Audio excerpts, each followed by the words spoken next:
நம்பிக்கை இல்லைன்னா இந்த உலகத்தில் நாம் நடமாடவே முடியாது. அவநம்பிக்கையோடு இருந்துக்கிட்டு இருந்தால் என்றைக்கும் அவஸ்தை தான். நாம் நம்புறது நடக்குதோ இல்லையோ அது வேறு விஷயம். ஆனால் எதையும் நம்பி தான் நாம் அடி வைக்க வேண்டியிருக்கு.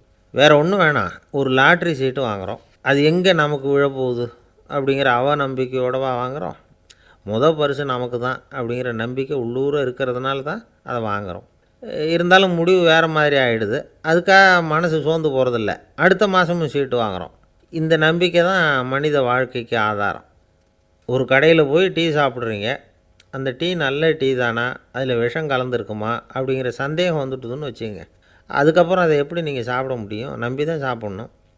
ரயில் ஒழுங்காக போய் சேருங்கிற நம்பிக்கை இருக்கிறதுனால தான் அதில் ஏறி உட்காடுறோம். லெட்டர் ஒழுங்காக போய் சேருங்கிற நம்பிக்கை இருக்கிறதுனால தான் பெட்டியில் போடுறோம். சரி, நம்ம கதையெல்லாம் நம்மளோட இருக்கட்டும்.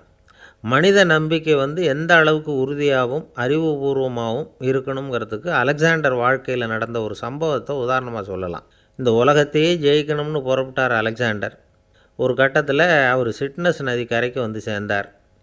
அந்த சமயத்தில் அவருக்கு கடுமையான நோய் வந்துட்டுது. அவர் கூடவே வந்திருந்த கிரேக்க வைத்தியர்கள் என்னென்னமோ முயற்சியெல்லாம் பண்ணி பார்த்தாங்க. இருந்தாலும் அலெக்சாண்டருக்கு வந்திருக்கிறது என்ன நோய்ங்கிறத அவங்களால கண்டுபிடிக்க முடியல. ஏன்னா அந்த பகுதியில் உள்ளவங்களுக்கு மட்டுமே அதிகமாக வரக்கூடிய ஒரு வினோதமான நோயாக இருந்தது அது. ஆனால் அவர் இருக்கிற இடம் எதிரியோட இடம், பாரசீக மன்னனோட ஆளுகைக்கு உட்பட்ட இடம். என்ன பண்ணுறது அப்படின்னு எல்லோரும் யோசனை பண்ணாங்க. பாரசீக மன்னனோட அரண்மனையில் இருக்கிற வைத்தியர் வந்தால் இந்த நோயை குணப்படுத்தி விடுவார் அப்படின்னு சொன்னாங்க. இருந்தாலும் எதிரியோட நாட்டில் இருக்கிற வைத்தியரை கூப்பிட்டு எப்படி நம்பி வைத்தியம் பார்க்க சொல்கிறது அப்படின்னு சொல்லி எல்லோரும் தயங்கினாங்க. ஆனால் அலெக்சாண்டர் தயங்கலை. பரவாயில்ல, அழைச்சிட்டு வாங்கன்னு விட்டார். உடனே அவரை போய் அழைச்சிட்டு வந்துட்டாங்க. அவர் வந்தார். அலெக்சாண்டர் உடம்பை பரிசோதனை பண்ணி பார்த்தார். சரி, இதை குணப்படுத்தி விடலாம், பயப்பட வேண்டியதில்லை. ஆனால் இதுக்கு ஒரு மூலிகை ரசம் தயார் பண்ணி கொடுக்கணும். நான் போய் அதை தயார் பண்ணிவிட்டு 2 நாளில் திரும்பி வந்துடுறேன் அப்படின்னு சொல்லிவிட்டு போனார் அந்த வைத்தியர். அதே மாதிரி 2 நாளில் திரும்பி வந்தார் மூலிகை ரசத்தோடு. இதுக்கு இடையில் அலெக்சாண்டரோட தளபதிகளில் ஒருத்தர் ரகசியமாக ஒரு எச்சரிக்கை கடிதம் கொடுத்து அனுப்பியிருக்கிறான். அதை வாங்கி என்ன விஷயம்னு பார்த்தார். இப்போ உங்ககிட்ட வந்திருக்கிற எதிரி நாட்டு வைத்தியரை நம்பாதீங்கோ, அவன் கொண்டுகிட்டு வந்திருக்கிற மூலிகை ரசத்தில் விஷம் கலந்துருக்குது அப்படின்னு அதில் எழுதியிருக்கு. அதை பார்த்தார் அலெக்சாண்டர். இருந்தாலும் கொஞ்சம் கூட அலட்டிக்கலை. வைத்தியர் கொடுத்த மருந்தை வாங்கி கடகடன்னு குடிச்சுட்டு அதுக்கப்புறம் அந்த கடிதத்தில் இருந்த விஷயத்தை அந்த வைத்தியர்கிட்ட சொன்னார். வைத்தியர் திகைச்சு போயிட்டார். தன் மேலே அலெக்சாண்டர் வச்சுருக்கிற நம்பிக்கையை பார்த்து அவருக்கு ரொம்ப வியப்பு. வைத்தியர் உண்மையிலேயே நல்ல மருந்து தான் கொண்டுகிட்டு கொடுத்துருக்கிறார், அதில் விஷம்லாம் எதுவும் கலக்கலை. அதுக்கப்புறம் அலெக்சாண்டர் அந்த வைத்தியரை பார்த்து சொன்னாராம், நம்பிக்கைங்கிற அச்சாணியை ஆதாரமாக வச்சுக்கிட்டு தான் இந்த உலகம் சுற்றிக்கிட்டு இருக்குது. எனக்கு எதிரியாக இருந்தாலும் பாரசீக மன்னர் ரொம்ப பெரியவர். அப்பேற்பட்ட மன்னருடைய அரண்மனை வைத்தியர் தொழில் நேர்மை இல்லாதவராக இருக்க மாட்டார். அப்படி இருந்தால் அவரை அரண்மனை வைத்தியராக வச்சிருக்கவே மாட்டாங்க அப்படின்னு நம்பினேன். என்னுடைய நம்பிக்கை வீண் போகலை அப்படின்னாராம். இதுதான் மானுட நம்பிக்கைங்கிறது. இந்த காலத்துலேயும் இது மாதிரி இந்த மானுட நம்பிக்கையை ரொம்பவும் சாமர்த்தியமாக கையாளுகிற கெட்டிக்காரங்க சில பேர் இருக்கிறாங்க. இந்த காலத்து குரு, அவருக்கு ஒரு சிஷ்யன். குரு முன்னாடி அந்த சிஷ்யன் ரொம்ப பணிவாக நின்று, குருவே, உங்கள் கையால் விஷத்தை கொடுத்தாலும் அதை வாங்கி மடமடன்னு குடிச்சிருவேன் அப்படின்னா. உன்னுடைய குரு பக்தியை மெச்சினேன் அப்படின்னார் குரு. அதுக்கு அந்த சிஷ்யன், அப்படி இல்லை குருவே, உங்கள்கிட்ட சிஷ்யனாக இருக்கிறத விட உங்கள் கையால் விஷத்தை வாங்கி குடிச்சு விட்றது ரொம்ப நல்லது, அதனால தான் அப்படி சொன்னேன் அப்படின்னா. ஒரு ஊரில் ஒரு பெரிய ஞானி இருந்தார். அவர் படுக்கையில் இருந்தார். இன்னும் கொஞ்சம் நேரம்தான் அவர் இந்த உலகத்தில் இருக்க போகிறார். அவரை சுற்றி ஏகப்பட்ட கூட்டம். ஏற்கனவே அவருடைய உபதேசங்களை கேட்டவங்க பல பேர் அவரை சுற்றி நிற்கிறாங்க. அந்த ஞானி மெதுவாக கண்ணை திறந்து பார்க்குறார். எல்லாரும் அவருடைய கடைசி வார்த்தையை கேட்கறதுக்காக அவளோட காத்துக்கிட்டு இருக்கிறாங்க. அந்த ஞானி மெதுவாக பேச ஆரம்பித்தார். நான் என்னுடைய வாழ்நாள் பூராவும் உங்களுக்கு நிறைய போதனைகள் சொல்லிக்கிட்டு இருக்கிறேன். பேரானந்தம், மகிழ்ச்சி, தியானத்தன்மை, இதை பற்றியெல்லாம் சொல்லியிருக்கிறேன். இப்போ நான் வேறு ஒரு கரைக்கு போய்கிட்டுருக்கிறேன். நான் இனிமேல் இந்த கரையில் இருக்க மாட்டேன். நீங்கள் நான் சொன்னதையெல்லாம் கேட்டீங்க, ஆனால் எதையும் நீங்கள் நடைமுறைப்படுத்தி பார்க்கல. எல்லாம் கேட்டதோடு சரி, அதோடு விட்டுவிட்டீங்க. அப்புறம் அதை தள்ளி போட்டுக்கிட்டே வந்துட்டீங்க. மேலும் அதை தள்ளி போடுறதுல எந்த பிரயோஜனமும் கிடையாது. இப்போ நான் போய்கிட்டு இருக்கிறேன், உங்களில் யாராவது என்னோட வர்றதுக்கு தயாரா அப்படின்னு கேட்டார். அவ்வளவுதான், யாரும் வாயை திறக்கலை. ஒரே மௌனம், சத்தமே இல்லை. ஒருத்தர் பார்த்துக்கிட்டே நிற்கிறாங்க. அந்த கூட்டத்தில் ஒரு ஆள் அந்த ஞானி கூடவே 40 வருஷத்துக்கு மேலே இருந்திருக்கிறான். அவனும் வாயை திறக்காமல் இன்னொருத்தன் முகத்தை பார்த்துக்கிட்டே நிற்கிறான். இந்த சமயத்தில் பின்னாடி நின்றுக்கிட்டு இருந்த ஒருத்தன் கையை தூக்கினான். ஞானி அவனை பார்த்தார். சரி, ஒருத்தனுக்காவது நம்மோட வர்றதுக்கு தைரியம் இருக்குது அப்படின்னு நினச்சார். ஆனால் அந்த ஆள் என்ன சொன்னான் தெரியுமா? ஐயா, நீங்கள் கேட்குறப்போ நான் உடனே எழுந்திருக்கல, கையை மட்டும்தான் தூக்கினேன். என்ன காரணம்னா, நான் எப்படி அடுத்த கரைக்கு வந்து சேர்றதுங்கிறது தெரிஞ்சுக்கிறதுக்காகத்தான். அந்த விவரத்தை மட்டும் இப்போ உங்ககிட்ட இருந்து நான் தெரிஞ்சுக்க ஆசைப்பட்றேன். ஏன்னா இப்போ நான் உங்கள் கூட வர்றதுக்கு தயாராக இல்லை. எவ்வளவோ காரியங்களை நான் இன்னும் இங்கே முடிக்க வேண்டி இருக்குது. வீட்டுக்கு ஒரு விருந்தினர் வந்திருக்கிறார், என்னுடைய இளைய மகனுக்கு கல்யாணம் பண்ணி வைக்கணும். அதனால் இன்றைக்கி உங்கள் கூட வர முடியாது. அது மட்டும் இல்லை, இப்போ உங்கள் கூட அடுத்த கரைக்கு வந்தால் திரும்பி வர முடியாதுன்னு வேறு சொல்கிறீங்க. அதனால் இப்போ நான் வரல. இன்னொரு நாள் நிச்சயமாக நான் வர்றேங்க, வந்து உங்களை சந்திக்கிறேன். அதனால் இப்போ நீங்கள் இன்னொரு தடவை எங்களுக்கு விளக்கமாக சொல்லணும். ஏற்கனவே பல தடவை சொல்லியிருக்கிறீங்க. தயவு பண்ணி இப்போ ஒரு தடவை சொன்னீங்கன்னா சௌகரியமாக இருக்கும். அந்த அடுத்த கரையை அடையிறது எப்படி, இப்போ ஒரு தடவை அதை விளக்கமாக சொல்லிட்டிங்கன்னா நல்லா ஞாபகப்படுத்திக்குவேன். அது சரியான சமயம் வர்றப்போ இது எனக்கு உதவியாக இருக்கும் அப்படின்னு நானும். ஆனால் உண்மை என்ன தெரியுமா? அந்த சரியான சமயம் வரவே இல்லை அப்படிங்கிறது தான் உண்மை. இப்படி அந்த கதை முடியும். இந்த கதை அந்த ஒரு ஆளுக்கு மட்டும் இல்லை, கிட்டத்தட்ட எல்லாருக்குமே அது பொருந்தும் அப்படிங்கிறாங்க விவரம் தெரிஞ்சவங்க. எல்லாருமே அந்த சரியான தருணத்துக்காகத்தான் காத்துக்கிட்டு இருக்கிறாங்களாம். அதுக்காக ஜோசியம் பார்க்குறாங்க, கைரேகை பார்க்குறாங்க, நாளைக்கு என்ன நடக்குங்கிற ஆவலில் எல்லோரும் காத்துக்கிட்டு இருக்கிறாங்க. ஆனால் அந்த ஒரு நாள் ஒருபோதும் வரப்போகிறதில்ல. நீங்கள் தள்ளி போடுறதுக்காக பல அர்த்தமில்லாத காரணங்களை தேடுறீங்க அப்படிங்கிறார் ஒரு ஞானி. காத்திருக்கிறதுலேயே நம்ம காலம் ஓடி போயிடுது. ஏன்னா இன்றைக்கி நாம் சிந்திக்கிறது நாளைக்கு நாம் சிந்திக்கிறது இல்லை. ஒவ்வொரு நாளும் ஒவ்வொரு மாதிரி போயிடுது. நாளைக்கு மறுநாளை பற்றியே சிந்திக்கிறோம். இப்படியே அது பாட்டுக்கு போயிடும். கரையை தொட்டு பார்க்குறது எப்போ, இதுதான் கேள்வி. நமக்கு வேண்டியப்பட்ட ஒருத்தர் ஒரு ரயில்வே பிளாட்ஃபாரத்தில் நின்றுக்கிட்டு இருக்கிறார். அங்கே இருக்கிறவங்ககிட்ட கேட்குறாராம், விசாரிக்கிறார். ஏங்க கிழக்க போகிற ரயில் போயிட்டுதுங்களான்னாராம். போயிட்டுதுன்னு இருக்கிறாங்க. கொஞ்ச நேரம் கழித்து ஏங்க மேற்க போகிற ரயில் போயிட்டுதுங்களான்னு கேட்டிருக்காரு. போயிட்டுதுங்களான் இருக்காங்க. அப்புறம் கொஞ்சம் நேரம் கழித்து மறுபடியும் ஏங்க 10:30 மணி வண்டி போயிட்டுதான்னு கேட்டிருக்கார். தொடர்ந்து காலையிலேருந்து சாயந்தரம் வரைக்கும் இப்படி ஒரே இடத்துல நின்றுக்கிட்டு கேட்டுக்கிட்டே இருக்கிறார். இதை பார்த்துக்கிட்டு இருந்த ஒருத்தர் அவர்கிட்ட ஏங்க நீங்கள் எங்கே போகணும் அப்படின்னு கேட்டாராம். இவர் மெதுவாக சொன்னாராம், இந்த ரயில்வே லைனை தாண்டி அந்த பக்கம் போகணும் அப்படின்னாராம். ரொம்ப நாளைக்கு முன்னாடி ஒரு நாள் கோவலன் நாடகம் நடந்தது. எங்கள் மதுரையில் நடந்தது. அதில் ஒரு முக்கியமான கட்டம். கண்ணகி கிட்ட சிலம்பை வாங்கிக்கிட்டு அதை விற்கிறதுக்காக மதுரை நகருக்கு புறப்படுறான் கோவலன். அந்த சமயத்தில் கண்ணகி பாடுற மாதிரி ஒரு நாடக பாடல், நாடக ஆசிரியர் எழுதினது. அது என்ன பாட்டுன்னா, மா பாவியோர் கூடி வாழும் மதுரைக்கு மன்னா போகாதீர் என்று அப்படின்னு ஆரம்பிக்கும் அந்த பாட்டு. இதுதான் அந்த பாட்டு. இதை கண்ணகி மேடையில் பாடின உடனே கூட்டத்தில் சலசலப்பு. நம்ம ஊர்லேயே நமக்கு முன்னாடியே நின்றுக்கிட்டு மா பாவியோர் கூடி வாழும் மதுரை அப்படின்னு சொல்கிறாங்களே, என்ன தைரியம் அப்படின்னு எல்லாம் குழப்பம் பண்ண ஆரம்பிச்சிட்டாங்க. மக்கள் சத்தம் போட ஆரம்பிச்சிட்டாங்க. எதிர்ப்பு குரல் அது பாட்டுக்கு வர அதிகமாக போட்டுது. கொண்டுக்கிட்டு வா அந்த நாடக ஆசிரியரை, எழுதுனது யார் அப்படின்னு ஒரே சத்தம், கூச்சல். வேறு வழி இல்லை. மெதுவாக மேடைக்கு வந்தார் அந்த நாடக ஆசிரியர். 4 பக்கத்திலிருந்தும் கேள்வி கணைகள். மக்களை பார்த்து கொஞ்சம் அமைதியாக இருங்கோ அப்படின்னு சொல்லிவிட்டு தன்னுடைய விளக்கத்தை சொல்ல ஆரம்பித்தார் அந்த நாடக ஆசிரியர். மா அப்படின்னு சொன்னால் திருமகளாகிய லட்சுமி அப்படின்னு அர்த்தம். பா அப்படின்னா கலைமகளாகிய சரஸ்வதி. வி அப்படின்னா மலைமகளாகிய பார்வதி. மா பாவியோர் அப்படின்னா திருமகளும் கலைமகளும் மலைமகளும், இவங்க மூவரும் அப்படின்னு அர்த்தம்.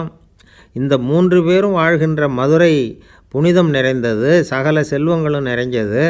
அப்படிப்பட்ட ஊரில் நான் அணிந்து கொள்ளும் இந்த சாதாரண சிலம்பை யார் வாங்கிக்குவாங்க அப்படிங்கிற எண்ணத்தோடு தான் கண்ணகி அப்படி சொல்கிறா. அதை நினச்சி தான் நான் எழுதினேன். ஆகவே மதுரையை ரொம்ப சிரமப்படுத்தணும், ரொம்ப மோசமாக எழுதணும் அப்படிங்கிற எண்ணம்லாம் எனக்கு கிடையாது. பெருமைப்படுத்தணும்னு நினச்சி தான் அப்படி எழுதினேன் அப்படின்னு விளக்கம் கொடுத்தாராம். இந்த விளக்கத்தை கேட்டதும் எல்லாரும் ரொம்ப சமாதானம் ஆகிட்டாங்களாம். இப்படி விளக்கம் கொடுத்த அந்த நாடக ஆசிரியர் யார் தெரியுமா? அவர் தான் தமிழ் நாடக உலகின் முதல் ஆசான் சங்கரதாஸ் சுவாமிகள். அவருக்கு நகைச்சுவை உணர்வும் அதிகம். 1920ஆம் ஆண்டு திருநெல்வேலியில் அவர் தங்கியிருக்கிறார் நாடகம் நடத்துறதுக்காக. அவர் தங்கியிருந்த வீட்டில் கொசு மூட்டை பூச்சி அதிகமாக இருந்திருக்கு. அவரால் தூங்கவே முடியல. அவர் அனுபவித்த தொல்லைகள் ஒரு பாட்டாக உருவாச்சு. வேடிக்கையாக ஒரு பாட்டு எழுதினாராம். மூட்டையும் கொசுவும் ஒரு வீட்டிலே மீட்டிங் போட்டால் முன்னே நிற்க யாரால் முடியும்? கொசு மோகன ராகம் போல சத்தம் போட்டு முன்னே நின்று செய்திடும் யுத்தம். இதை மறுநாள் நாடகத்தில் கோமாளி வேஷம் போட்ட ஒரு சிறுவனை விட்டு பாட வச்சுருக்கார். எல்லாரும் சிரித்து ரசித்தாங்களாம்.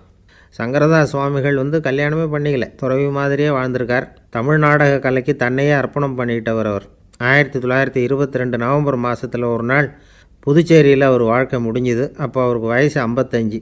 சங்கரதாஸ் சுவாமிகள் நாடக ஆசிரியர் மட்டும் இல்லை, மேடை நாடக இயக்குனர், தயாரிப்பாளர், அவரே ஒரு சிறந்த நடிகர்.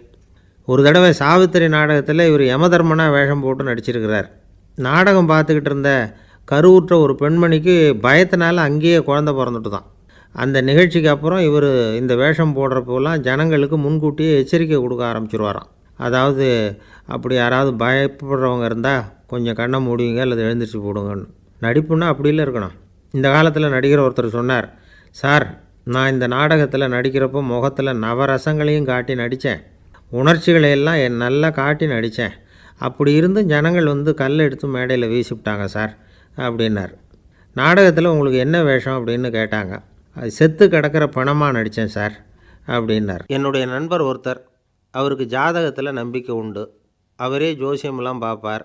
என்ன சார் இந்த காலத்தில் இதையெல்லாம் நம்பிக்கிட்டு இருக்கீங்களேன்னு கேட்டால், உங்களுக்கு ஒன்றும் தெரியாது சார், இந்த உலகத்தில் ஒவ்வொருத்தரும் அவங்கவுங்க செய்கிற நல்லது கெட்டதுக்கு தகுந்த பலனை அனுபவிச்சே தேரணும்பார். அது மட்டும் இல்லை, ஒருத்தன் செத்துட்டா கூட அவன் செஞ்ச பாவ புண்ணியங்கள் கூடவே போயிட்டுருக்கோம்பார். அது எப்படி கூட போகும் அப்படின்னு குதர்க்கமாக கேட்டால், அதுக்கு அவர் ஒரு கதை சொன்னார். அது ரொம்ப சுவாரஸ்யமாக இருந்தது. ஒரு ஊரில் ஒருத்தர் இருந்தாராம். அவர் ஜோசியம் பார்க்குறதுல ரொம்ப கெட்டிக்காரரு. ஒருத்தருடைய தலைமுடியை மட்டும் அவர்கிட்ட காட்டினா போதும், அதை மட்டும் பார்த்துட்டு அவருடைய ஜாதகத்தையே சொல்லிவிடுவாராம். அப்பேற்பட்ட திறமை. அந்த ஆள் ஒரு சமயம் கன்னியாகுமரி கடற்கரைக்கு போயிருந்துருக்கிறார். அங்கே கரை ஓரமாக ஒரு மண்டை ஓடு கிடந்திருக்கு. அதை எடுத்து பார்த்துருக்கிறார். அந்த மண்டை ஓட்டை வச்சுக்கிட்டே அதோடய ஜாதகத்தை அலசியிருக்கிறார். இந்த மண்டை ஓட்டுக்கு உரிய ஆசாமி வாழ்க்கையில் ரொம்ப கஷ்டப்பட்டுருக்கிறான், நிறைய கஷ்டத்தை அனுபவிச்சிருக்கிறான், அது தாங்க முடியாமல் தான் கடலில் விழுந்து தற்கொலை பண்ணிகிட்ருக்கான் அப்படிங்கிறத அவர் கணிச்சுட்டார். இருந்தாலும் இந்த மண்டை ஓடு இன்னமும் அனுபவிக்க வேண்டியது பாக்கி இருக்குது அப்படிங்கிறதையும் அவர் உணர்றார். அது சரி, ஒருத்த உயிரோடு இருக்கிற வரைக்கும் தானே நல்லது கெட்டதை அனுபவிக்க முடியும். செத்ததுக்கு அப்புறமும் பாக்கி இருக்குன்னா அதை எப்படி அனுபவிக்கிறது? இந்த மண்டை ஓட்டுக்கு இன்னும் கொஞ்சம் பாக்கி இருக்குது அப்படிங்கிறது அவருக்கு புரிஞ்சதே தவிர அதோட அர்த்தம் என்னங்கிறது அவருக்கு சரியாக விளங்கலை. சரி, இதை இன்னும் கொஞ்சம் விவரமாக ஆராய்ச்சி பண்ணி பார்ப்போம் அப்படின்னு நினச்சிக்கிட்டு அதை தன்னுடைய வீட்டுக்கு எடுத்துகிட்டு போயிட்டார். அந்த மண்டை ஓட்டை ஒரு பொட்டியில் வச்சு பூட்டினார். தன்னுடைய தனி அறையில் அதை பத்திரமா வச்சுக்கிட்டார்.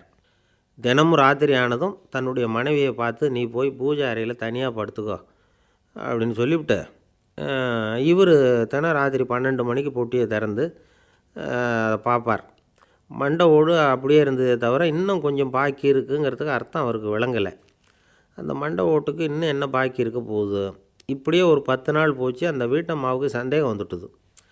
நம்ம வீட்டுக்காரர் நம்மளை தனியாக ஏன் தூங்க சொல்கிறார் அப்படிங்கிற சந்தேகம். உடனே பக்கத்து வீட்டு அம்மாக்கிட்ட விஷயத்தை சொல்லியிருக்கிறாங்க. அந்த அம்மா உடனே, நீ கவலைப்படாத, நான் கண்டுபிடிச்சி சொல்கிறேன்னு சொல்லிவிட்டாங்களாம். அன்றைக்கி ராத்திரியே ஜன்னல் வழியாக எட்டி பார்த்துருக்குறாங்க. இந்த ஆள் மண்டை ஓட்டை கையில் வச்சுக்கிட்டு அதை திருப்பி திருப்பி அப்படியும் அப்படியும் பார்த்துக்கிட்டு இருந்தது தெரிஞ்சுட்டுது.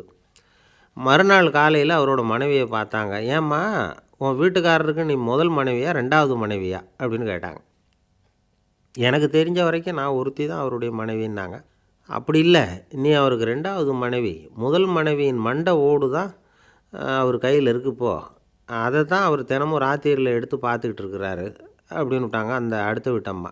அப்படியா விஷயம்னு சொல்லிவிட்டு கணவன் வீட்டில் இல்லாத நேரமாக பார்த்து அந்த மண்டை ஓட்டை எடுத்து கொண்டாந்து ஒரு உரலில் போட்டு உலக்கையால் குத்தி நொறுக்க ஆரம்பிச்சுட்டுது அந்த அம்மா. வெளியே போயிருந்த அந்த ஆள் அப்போ தான் உள்ளே நுழைஞ்சார். மண்டை ஓடு உலக்கைக்கிட்ட குத்து வாங்கிட்டு இருக்கு. அது அனுபவிக்க வேண்டியது இன்னும் கொஞ்சம் பாக்கி இருக்குது அப்படிங்கிறதுக்கான அர்த்தம் எனக்கு இப்போ தான் புரிஞ்சுதுன்னாராம் அவர். இந்த கதையிலேருந்து நாம் இன்னொரு நீதியையும் புரிஞ்சுக்கணும். அதாவது நம்ம வீட்டை பற்றி நமக்கு தெரியாததெல்லாம் அடுத்த வீட்டுக்காரங்களுக்கு நல்லா தெரியும். ஒரு அம்மா, அவங்களுக்கு 35 வயசு இருக்கும். குடும்பத்தில் எந்த கஷ்டமும் இல்லை, இருந்தாலும் காரணம் இல்லாமல் பிள்ளைங்க பேரில் கோவப்படுறது, எரிஞ்சு விழுறது அவங்க வழக்கம். பிள்ளைங்க அழும், உடனே அவங்க மனசும் சங்கடப்படும். இன்னொரு அம்மா நல்ல வேலையில் இருக்கிறவங்க, வாரத்துக்கு ஒரு தடவையாவது தலைவலி வந்துடும். இவங்களுக்கெல்லாம் உடம்புல எந்த கோளாறும் இல்லை, மனசு மட்டும் சரியாக இருக்காது. தூக்க மாத்திரை கையில் வச்சுருப்பாங்க. 30-35 வயசுடைய பெண்களுக்கு சர்வசாதாரணமாக காணப்படுகிற மனக்கோளாறு இது. இதுக்கு பேர் மனவாட்டம், டிப்ரெஷன், மனமடிவு அப்படின்னு சொல்லலாம். இந்த நோய்க்கு அறிகுறி என்ன தெரியுமா? மனசில் வருத்தமான உணர்வு இருக்கும், அடிக்கடி அழலாம் போல தோணும். முன்னால் எல்லாம் எந்தெந்த செயலில் ஆர்வம் இருந்ததோ அதெல்லாம் குறைஞ்சிரும், அல்லது சுத்தமாகவே ஆர்வம் இல்லாமல் போயிடும். சில பெண்கள் இளம் வயசில் பக்கத்தில் இருக்கிறவங்க கிட்ட கலகலப்பாக பேசுவாங்க, வீட்டை அலங்கரிக்கிறதுல ஆர்வம் இருக்கும். இப்போ அதிலெல்லாம் ஆர்வம் இல்லாமல் போயிடும். எந்த வேலை செஞ்சாலும் சீக்கிரம் களைப்பு அடைஞ்சுடுறது மாதிரி ஆகிடும். நமக்கு யாருமே உதவியாக இல்லை, நம்ம எல்லோரும் கை விட்டுட்டாங்க போல் இருக்குதே அப்படிங்கிற உணர்வுலாம் உண்டாகும். தன்னைத்தானே குறை சொல்லிக்குவாங்க, நாம் தப்பு பண்ணிவிட்டோம் போல் இருக்குதே அப்படின்னு தோணும். குற்றம் பண்ணிட்டதா நினச்சி கஷ்டப்படுவாங்க. பசி இருக்காது, தூக்கத்தில் தொந்தரவு இருக்கும், அடிக்கடி செத்து போடலாங்கிற உணர்வு வரும், தற்கொலை பண்ணிக்கலாங்கிற எண்ணம் உண்டாகும். சில பேர் தற்கொலை முயற்சியில் கூட ஈடுபடுவாங்க. சில பேருக்கு பலவிதமான உடல் வலிகள் இருக்கும், பலவீனம் இருக்கும், சீக்கிரமாக களைப்படைஞ்சு போடுவாங்க. இதெல்லாம் மனவாட்ட நோய்க்கான தன்மைகள். இந்த மனவாட்டம், அதாவது டிப்ரெஷனை 2 வகையாக பிரிக்கலாமா. ஒன்று தானாக உண்டாக்கிக்கிறது, இன்னொன்று எதிர் விளைவை உண்டு பண்ணுகிற அல்லது நரம்பு சம்பந்தப்பட்ட டிப்ரெஷன். தானாக உண்டாக்கிக்கிற மனவாட்ட நோய் இருக்குது பாருங்கள், அதுக்கு ஏதாவது சூழ்நிலை காரணமாக இருக்கலாம், அல்லது இல்லாமலும் போகலாம். மூளையில் டொப்பாமைன் அல்லது செரட்டோனின் இதோட அளவு குறையும் பொழுது இந்த டிப்ரெஷன் உண்டாகுது. இதுக்கு ஓரளவு பிறவி காரணங்கள் கூட இருக்கலாம், குடும்பத்தில் வேறு சிலருக்கும் வரலாம்.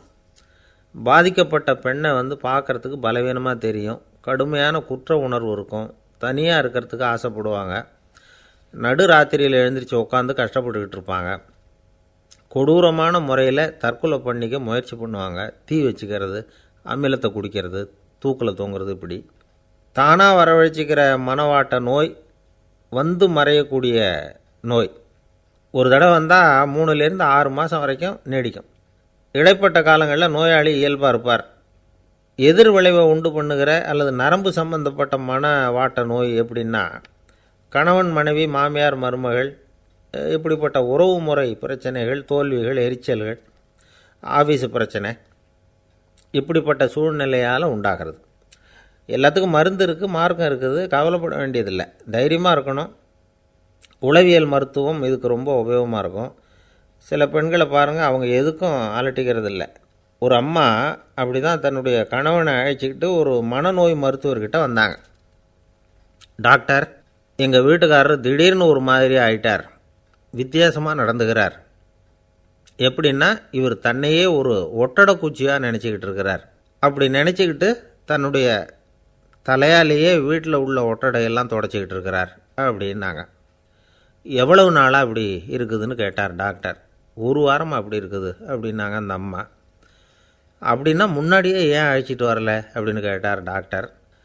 வீடு பூரா சுத்தமாகட்டுமேனு பார்த்துக்கிட்டு இருந்தேன் டாக்டர் அப்படின்னாங்களாம் அந்த அம்மா. ஒரு தெருவில் சில சிறுவர்கள் விளையாடிக்கிட்டு இருந்தாங்க. ஏதோ ஒரு உயரமான கல்லை நடுத்தெருவில் வச்சு அதை சுற்றி சுற்றி ஓடி வந்துக்கிட்டு இருக்கிறாங்க. அது என்ன விளையாட்டோ அவங்களுக்கு தான் தெரியும்.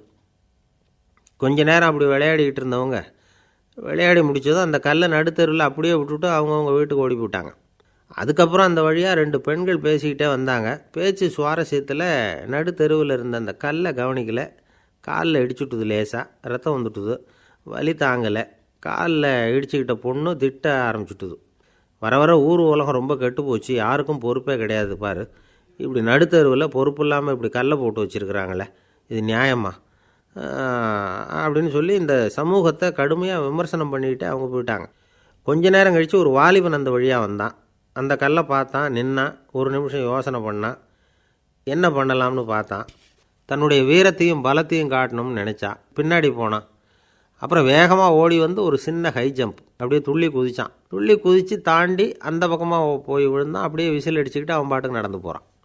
அடுத்தபடியாக ஒரு காதல் ஜோடி அந்த வழியாக வந்தது. நடுத்தெருவில் கண்ணில் பட்டது. அவங்க 2 பேரும் ரொம்ப நெருக்கமாக சேர்ந்து வந்துக்கிட்டு இருக்கிறாங்க. நடுவில் கல் இருக்கிறதுனால கொஞ்ச நேரம் 2 பேரும் விலகி மறுபடியும் இந்த பக்கம் வந்து சேர்ந்து போகணும். கொஞ்ச நேரம் நாம் பிரிய வேண்டி இருக்குதே அப்படின்னு வருத்தத்தோடு முணுமுணுத்துக்கிட்டே இந்த பக்கம் வந்தாங்க. அதுக்கப்புறம் வழக்கம் போல் சேர்ந்து அவங்க பாட்டுக்கு எதிர்காலத்தை பற்றி கற்பனை பண்ணிக்கிட்டே போயிட்டாங்க. கடைசியாக அந்த வழியாக பார்வை இல்லாத ஒருத்தர் வந்துக்கிட்டு இருக்கார். அவர் கையில் வழக்கமாக வச்சுருக்கிற அந்த ஊன்றுகோல், கையில் இருக்கிற அந்த ஊன்றுகோலால் தனக்கு முன்னாடி அப்படியும் இப்படியும் அப்படியே தட்டிக்கிட்டு பார்த்துக்கிட்டே அவர் மெதுவாக நடந்து வந்துக்கிட்டு இருக்கிறார். வழியில் இருக்கிற அந்த கல் தட்டுப்பட்டுது. உடனே நடுத்தெருவில் ஒரு கல் இருக்குங்கிறத அவர் புரிஞ்சுக்கிட்டார். உடனே குனிஞ்சார். அந்த கல்லை தடவி பார்த்து எடுத்தார். தெரு ஓரமாக கொண்டுட்டு போய் போட்டார். அதுக்கப்புறம் அவர் பாட்டுக்கு அவர் வழியில் நடந்து போனார். இப்போது இதில் பல பேர் வந்தாங்க போனாங்க. இவங்களில் பார்வை உள்ளவங்க யார், பார்வை இல்லாதவங்க யார்? இப்படி ஒரு கேள்வி கேட்டால் என்ன பதில் சொல்ல முடியும்? கொஞ்சம் யோசித்து பார்த்தா இன்றைக்கி பல பேர் இப்படி தான் இருந்துக்கிட்டு இருக்கிறோம். ஒரு ஆள் பார்க்குறதுக்கு பெரிய மனுஷன் மாதிரி இருக்கார். ஒரு தெரு வழியாக நடந்து வந்துக்கிட்டு இருந்தார். இருட்டு நேரம். வழியில் ஒரு பெரிய கல் கிடந்தது, கருங்கல். பார்த்தார். கொஞ்ச நேரம் யோசித்தார். போய் தூக்கி பார்த்தா ரொம்ப கனமாக இருந்தது. இன்னொரு ஆள் சேர்ந்தால் தான் தூக்க முடியும். இவர் உடனே ரோட்டோரமாக போய் ஒரு மரத்தடியில் உட்காந்துக்கிட்டார். 2 பக்கமும் பார்த்துக்கிட்டே இருக்கார், யாராவது வர்றாங்களான்னு. கொஞ்ச நேரத்தில் ஒருத்தர் வந்தார். இவருக்கு தெரிஞ்சவர். என்னங்க இந்த நேரத்தில் இங்கே உட்காந்துருக்குறீங்கன்னு கேட்டார் அவர். அதோ அந்த கருங்கல் அப்படின்னு சுட்டி காட்டினார். ஓ, அதை தூக்கி ஓரமாக போடணுமா? வாங்க 2 பேரும் தூக்கலான்னார் வந்தவர். நான் அதுக்காக உட்காந்துருக்கலேன்னார் இவர். பின்ன வேறு எதுக்காகன்னார் அவர். ஒரு மனுஷன் கருங்கல்லில் காலை இடிச்சுக்கிட்டான்னா எப்படி துள்ளுவான்னு பார்க்கணுங்கிறது எனக்கு ரொம்ப நாளாக ஒரு ஆசை. அதுக்காக தான் உட்காந்துருக்கிறேன் அப்படின்னாராம். அன்பாக இருக்கணும்னு அநேக பெரியவங்க சொல்லியிருக்கிறாங்க. நாமளும் அதை கேட்டுவிட்டு அன்பு காட்டுறதுக்கு தயாராக தான் இருக்கிறோம். அதை வாங்கிறதுக்கு தான் ஆளை காணும். இருந்தாலும் அன்பில் எத்தனையோ வகை உண்டு. அதை சரியாக புரிஞ்சுக்கிட்டு அதுக்கப்புறம் அன்பு காட்ட ஆரம்பிக்கணும். வகையை புரிஞ்சிக்காமல் அன்பு காட்டினா வம்புல மாட்டிக்க வேண்டியது தான். அன்புன்னா சாதாரணமாக நினச்சி விடாதீங்க. அதில் எவ்வளவு விதம் தெரியுமா? இரக்கம், கருணை, காருண்யம், பந்துத்துவம், பட்சம், பாசம், நேசம், விசுவாசம், அபிமானம், காதல், பக்தி, இப்படி பல விதமாக அதை பற்றி சொல்லி வச்சுருக்கிறாங்க பெரியவங்க. இந்த வார்த்தைகள்லாம் நாம் கேள்விப்பட்டது தான். இருந்தாலும் அதுகளுக்குள்ளே என்ன வித்தியாசம்னு கேட்டால் சரியாக சொல்ல தெரியாது. அதனால் இந்த வார்த்தைகளுக்கெல்லாம் பெரியவங்க என்ன விளக்கம் சொல்கிறாங்கன்னு இப்போ பார்க்கலாம். எளியவர்கள் மேலே செலுத்துகிற அன்பு இருக்குது பாருங்கள், அதுக்கு இரக்கம்னு பேர். அறிவு பலம், சரீர பலம், இது ரெண்டும் இல்லாதவங்க மேலே, அதாவது வலிமையற்றவர்கள் மேலே செலுத்துகிற அன்பு இருக்குது பாருங்கள், அதுதான் கருணை. எறும்புலேருந்து யானை வரைக்கும் சகல ஜீவராசிகள் மேலேயும் காட்டுற அன்புக்கு காருண்யம்னு பேர், ஜீவகாருண்யம். சிவி சக்கரவர்த்தி காட்டின அன்பு இந்த ரகம். உறவினர்கள், சொந்தக்காரங்க, அவங்க வசதியாக இருந்தாலும் வறுமையில் இருந்தாலும் வித்தியாசம் இல்லாமல் காட்டுற அன்பு இருக்குது பாருங்கள், அதுக்கு பேர் பந்துத்துவம். ஒரு எஜமானன் வேலையாள்கிட்ட காட்டுற அன்பு இருக்குது பாருங்கள், அதுக்கு பேர் தான் பட்சம். அவனும் தன்னை மாதிரி மனுஷன்தாங்கிற நினப்பு வேணும். ஒரு தாய் தன்னுடைய குழந்தை மேலே, ஒரு குழந்தை தன்னுடைய தாய் மேலே செலுத்துகிற அன்புக்கு பாசம்னு பேர். ஈருடல் ஓர் உயிர்னு நினைக்கிறது இது. ராமரும் கௌசலையும் இதுக்கு உதாரணம். தம்மை ஒத்த நண்பர்கள்கிட்ட செலுத்துகிற அன்புக்கு நேசம்னு பேர். வயசு, செல்வம், அந்தஸ்து இந்த வித்தியாசமெல்லாம் பார்க்காம அவங்க சுகதுக்கத்தில் சமபங்கு எடுத்துக்கிறது இது. கிருஷ்ணன் குசேலர்கிட்ட காட்டினது இந்த ரகம்.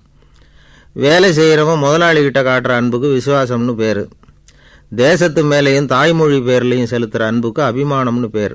தேசாபிமானம்னு சொல்கிறோமே இதுதான். ஒரு கணவன் மனைவி பேரில் காட்டுற அன்புக்கு காதல்னு பேர். கடவுள் பேரில் செலுத்துகிற அன்புக்கு பக்தின்னு பேர். இப்படி அன்புல பல ரகம் இருக்கிறப்போ அதில் உள்ள வித்தியாசம் தெரியாமல் இடம் மாற்றி அன்பு காட்டினா இடைஞ்சல் தான். சரி, இந்த அன்பை பற்றி விஞ்ஞானம் என்ன சொல்லுது தெரியுமா?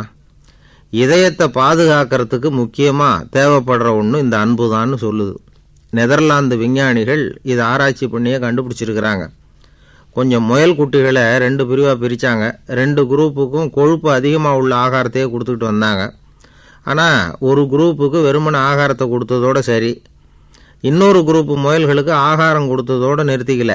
அதுக்கு முன்னாடி கூண்டுகளை திறந்து விட்டு முயல்களை கொஞ்ச நேரம் எடுத்து கொஞ்சி விட்டு அதுக்கப்புறமா ஆகாரம் கொடுத்தாராம் ஆராய்ச்சியாளர். இந்த குரூப்புக்கு இதய பாதிப்பு 60% குறைச்சலாக இருந்துதான். சில நோயாளிகளுக்கு ஹார்ட் அட்டாக் வந்தாலும் அதை தாங்கிக்கிட்டு குணமாகிற சக்தி அதிகமாக இருக்குது. இது எப்படின்னு ஆராய்ச்சி பண்ணி பார்த்துருக்குறாங்க. அவங்கெல்லாம் மனைவி தன் பேரில் ரொம்ப அன்பாக இருக்கிறதாக நினைக்கிறவங்களாம் இருக்கிறாங்களாம்.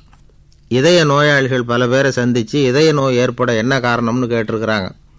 அவங்க சொன்ன காரணம்லாம் சாப்பாடு சம்மந்தமாக இல்லையா, மனைவி அன்பா இல்லை, இப்படிப்பட்ட காரணத்தை தான் சொல்கிறாங்களாம். அதனால் இதயத்தை பாதுகாக்கணும்னு நினைக்கிறவங்க அடுத்தவங்க அன்பாக இருக்கிறது மாதிரி பார்த்துக்குங்க, அதுதான் முக்கியம். ஒருத்தர் முகம் பூரா பிளாஸ்டரி போட்டுக்கிட்டு வந்தார். ரொம்ப கோபமாக, என்னங்க ஆச்சுன்னு விசாரித்தேன். எல்லாம் உங்களால் தான் சார்னார். விவரமாக சொல்லுங்களேன். என்ன உங்கள் தகவலை கேட்டுட்டு ஒரு பூனைக்குட்டியை கையில் எடுத்தேன், அன்பாக அதை தடவி கொடுக்கறதுக்காக. ஆனால் அது முந்திக்கிட்டது, அது என் முகத்தை தடவி கொடுத்துட்டுது. முகம் பூரா நகை கீறல், அதுதான் இப்படி அப்படின்னார். அன்பில் அறிவு சேராததுனால வந்த கோளாறு இது. இந்த உலகமே ஒரு நாடக மேடை, நாம் எல்லாரும் நடிகர்கள். இது ஞானிகள் சொல்கிறது. இது ஒரு பக்கம் இருக்கட்டும். இந்த உலகத்துக்குள்ளே எத்தனையோ நாடக மேடைகள், எத்தனையோ நடிகர்கள், எத்தனையோ நாடகங்கள், இதெல்லாம் எப்படி ஆரம்பமாச்சு, அதுதான் இன்றைக்கி தகவல். அதாவது ஆதி மனிதன் பேச ஆரம்பிக்கிறதுக்கு முன்னாடி சைகையாலேயே எல்லாத்தையும் சொல்லிகிட்டு இருந்தான். அதனால் அப்போவே நடிப்பு ஆரம்பமாயிட்டுது. முதல்ல ஒரு வேட்டையைத்தான் அவன் நடித்து காட்டியிருப்பான். இவன் எப்படி போனான், எதிரில் மிருகம் எப்படி வந்தது, அதோடு எப்படி சண்டை போட்டான், எப்படி அடித்து கொண்டுகிட்டு வந்தான், இதை அப்படியே மற்றவங்களுக்கு நடித்து காட்டியிருப்பான். ஏன்னா மொழி கிடையாது. இந்த காலத்துலலாம் நாடகங்களில் நடிக்கிறவங்கள நடிகர்கள்ங்கிறோம். ஒரு காலத்தில் இவங்களுக்கு என்ன பேர் தெரியுமா, திஸ்பியர்கள் அப்படின்னு பேரான். இதுக்கு காரணம் உண்டு. அதாவது 2000 வருஷத்துக்கு முன்னாடி கிரீஸ் நாட்டில் திசிபியஸ் அப்படின்னு ஒரு ஆள் இருந்தான். அவன் ஒரு பெரிய நாடக கலைஞன். அவன் சில இளைஞர்களை சேர்த்துக்கிட்டான், பயிற்சி கொடுத்தான், நாடக குழுவை உருவாக்கினான். நடிகர்களையும் நாடகத்துக்கு தேவையான பொருள்களையும் ஏற்றிக்கிட்டு போகிறதுக்கு ஒரு வண்டியையும் தயார் பண்ணான். அந்த வண்டியிலேயே அவன் கிரேக்க நாடு பூராவும் சுற்றினான். ஊர் ஊராக நாடகம் போட்டான். ஒரு ஊருக்கு போனதும் அங்கே நாடகம் நடத்த தியேட்டர் இருக்கா அப்படிங்கன்னெல்லாம் பார்க்குறதில்ல அவன். ஏன்னா அப்போலாம் தியேட்டர்னா என்னென்ன தெரியாது. நாடகம்னா அதை ஒரு மூடிய கொட்டைக்குள்ளே தான் நடத்தணுங்கிறது அப்போ யாருக்குமே தோணலை. இந்த வண்டி போகும், அதுவே ஒரு பகுதி, அப்படியே ஒரு மேடை மாதிரி விரிச்சிக்கும். அதில் ஏறி நின்றுக்கிட்டு நாடகத்தை நடித்து காட்டுவாங்களாம். மக்கள்லாம் எதிரில் தரையில் உட்காந்து அதை பார்த்துக்கிட்டு இருக்கிறது. உலகத்தின் முதல் நடமாடும் தியேட்டர் இது தானா. இந்த திசிபிஎஸ் தான் முதலாக உலகத்தில் நாடகங்கிற பொழுதுபோக்கை நடத்தி காட்டினவன் அப்படின்னு சொல்கிறாங்க. அவன் சொந்தமாக நாடகம் எழுதுனா, நடித்தான், நாடகத்தை இயக்கினான். அதனால தான் அவனை first man of the theatre அப்படின்னு சொல்லுவாங்க. அவன் தான் நாடக மேடையின் முன்னோடி. கிரேக்கர் காலத்திலேயே நாடக ஆசிரியர்கள், நடிகர்கள், ரசிகர்கள் இவங்கள்லாம் உருவாயிட்டாங்களாம். நாடகத்தின் சரித்திரத்தில் இந்த 3 பிரிவும் ரொம்ப முக்கியம். அதாவது கிரேக்க தியேட்டர்கள்லாம் திறந்த வெளி மேடைகள் தான். பெரும்பாலும் மலைச்சரிவுகள், அதுவே படிப்படியாக பண்ணியிருப்பாங்க. கீழே அரைவட்ட வடிவில் மேடை, அதுக்கு ஆர்கெஸ்ட்ரான்னு பேர்.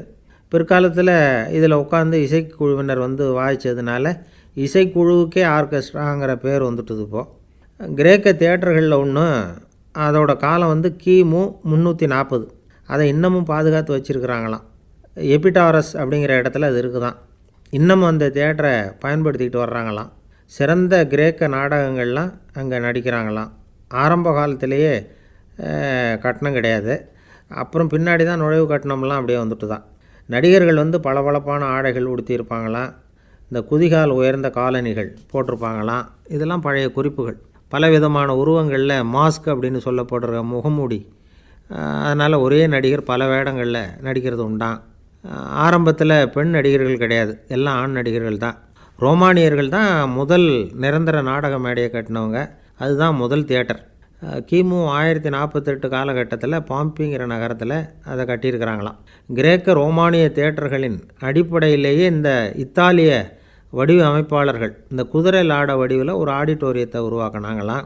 இப்படி அதை பற்றி நிறைய தகவல் இருக்குது. 1576 லண்டனில் இந்த பின்ஸ்பர்ரி, அப்புறம் இந்த பில்ட்ஸில், அப்புறம் ஜேம்ஸ் இப்படிங்கிறவர் முயற்சியால் தான் இங்கிலாந்தில் முதல் தியேட்டர் உருவாச்சான். அப்படி ஒருத்தர் இருந்தாராம். உலக நாடக மேடையின் வரலாறு இதுதான். அதாவது இப்போல்லாம் அறிவியல் வளர்ச்சி அதிகமாகிட்டுது. திரைப்படம், தொலைக்காட்சி எல்லாம் வந்தாச்சு. ஒவ்வொரு வீடுமே ஒரு குட்டி தியேட்டர் மாதிரி ஆகிட்டுது. தொலைக்காட்சி முன்னாடி உட்காந்தா எழுந்திரிக்கவே மனசு வர்றதில்லை. ஒரு அம்மா ஒரு மனோதத்துவ டாக்டரை தேடிட்டு வந்தாங்களாம் இந்த காலத்தில். டாக்டர், எங்கள் வீட்டுக்காரர் எப்போ பார்த்தாலும் டிவி முன்னாடி உட்காந்துக்கிட்டு அதையே வெறிச்சு பார்த்துக்கிட்டு இருக்கிறார், உத்து பார்த்துக்கிட்டு இருக்கார், எனக்கு சந்தேகமாக இருக்குன்னாங்களாம். இது மனக்கோளாறு இல்லைங்க, ஆர்வக்கோளாறு, அவ்வளவுதான், இதுக்காக பயப்படாதீங்கன்னாரான் டாக்டர். அப்படி இல்லை டாக்டர், டிவி ஓடும் பொழுது நாம் எல்லாம் அதை பார்க்குறோம் சரி, ஆனால் அவர் அப்படி இல்லை, டிவியை நிறுத்தினதுக்கு அப்புறமும் அதையே உத்து பார்த்துக்கிட்டு உட்காந்துருக்கிறார், அதனால தான் சந்தேகப்பட்டு உங்ககிட்ட வந்தேன் அப்படின்னாங்களாம்.